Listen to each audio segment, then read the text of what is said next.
Hey everyone, welcome back to the show. Welcome to part three of this three-part series on how to optimize your day and what I've found to really work effectively and really integrate nicely into my lifestyle that I'm sharing in hopes that you can glimmer some value and some ideas and some strategies to incorporate into your day. So if you're following, part one was all on morning stuff. Part two was kind of the middle of the day. Now we're into part three on the evening. So go back and listen to the last two episodes if you haven't already. So that'll frame kind of how we got here. Even if you don't, you're still going to be able to get some good information on evening stuff just from listening to today's episode. All right, now into it. So post dinner, I'm all about some post dinner movement. Usually I will walk and work for another 1 to 2 hours at my walking work desk. I'll often have consult calls or work on protocols from previous patient consults that I had that day. And I always like to wrap up the work day with some reflection, where I'll outline what I executed well that day, where I fell short, and what do I want to work on tomorrow. And then I'll actually map out and have a game plan of what and when I'll get stuff done the next day. This is key for me. I rarely do well by just winging it and just showing up and be like, all right, what am I going to do now? I like to really map this out the day before I wrap up the workday, so that when I get after it the next day, I got a game plan. I know what I'm doing. I know when I'm going to do it. And that really helps. That structure really helps me to have the most productive day. Other days, I'll kind of have a similar thing, but I'll head out for a sunset beach walk or a surf, depending on the time of year, after dinner. And I'll do some of this reflection and some of this thinking time and some of this movement just out by the coast instead of at my walking work desk. And then sometime around 6:30, 7:30, I'll start to power down the computer. I'll start unwinding for the evenings. And this involves, for me, I like to brush my teeth. This is a great trigger, by the way, if you have any issues with late night snacking. If that's something you struggle with, brushing your teeth is a great way to kind of mitigate that, because then it just triggers to your brain and kind of sets the stage for like, all right, I'm done eating. My mouth is clean. Nothing else is going in before bed.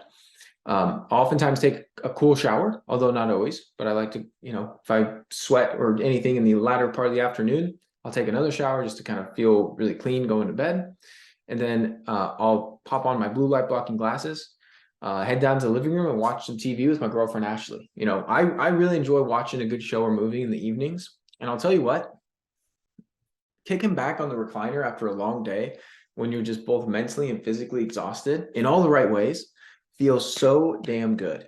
There's nothing better than just kicking back and being in this totally comfortable, relaxed position when you've earned it.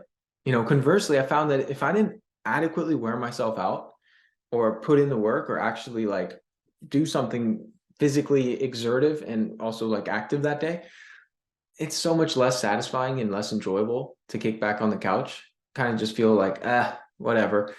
But when you really got after it, man, that is the best feeling.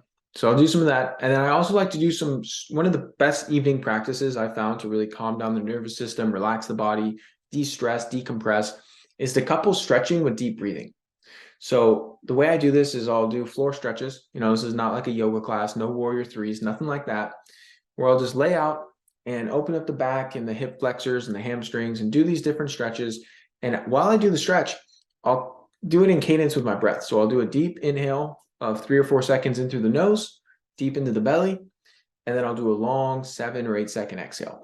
By doubling that length of exhale versus inhale, you're able to lower resting heart rate, lower blood pressure, literally begin to relax your nervous system. And by coupling that with the stretches, it's this 1-2 punch combo that opens up different pathways in the body that's very effective for just totally chilling out, helping you unwind.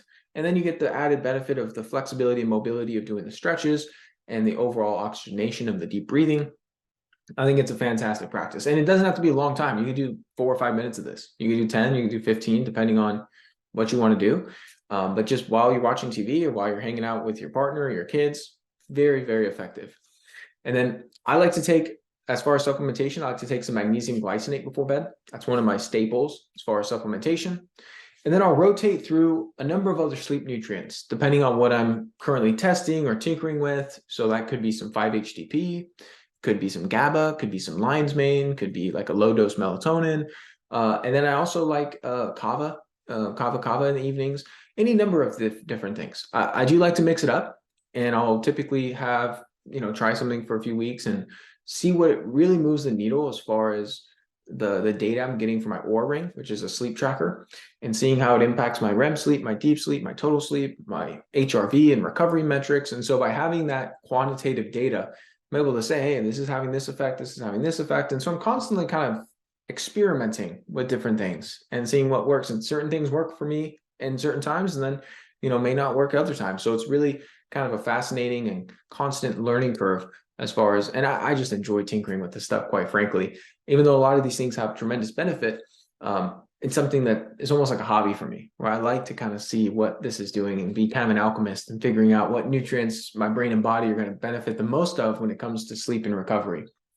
And then typically around 9 or so, I'll head up to my bedroom for some intimate time with Ashley, or I'll read a book, whatever it is that night, and then I'll drift off into a fantastic night of sleep. I'm just such a lover of sleep. I feel a lot of people and a lot of entrepreneurs are always trying to figure out how to sleep less and get the least amount of sleep.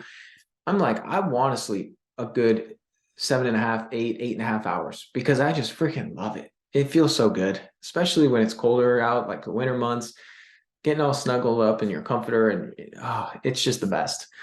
And so that's a wrap, folks. That sums up kind of the evening and what I do to unwind and how I usually spend the latter part of the day. I hope you got some value from this episode, learned a few things you could begin to incorporate into your life moving forward. And please reach out to me on Instagram. My handle is @RyanCKennedy with any questions or any feedback. You could also email me, ryankennedyhealth@gmail.com, and I will see you on the next episode. Thank you so much for tuning into today's episode. If you found it helpful, please share it along to anyone else you believe it can serve. You can submit your own question to be answered on the show by going to ryankennedyhealth.com/podcast. Be sure to subscribe and leave a review for the show. Your feedback helps to support me on my mission to positively impact as many people as possible with this information. Please note, the information depicted in this episode is purely for informational purposes only. Please consult your healthcare professional before making any changes to your lifestyle or routine.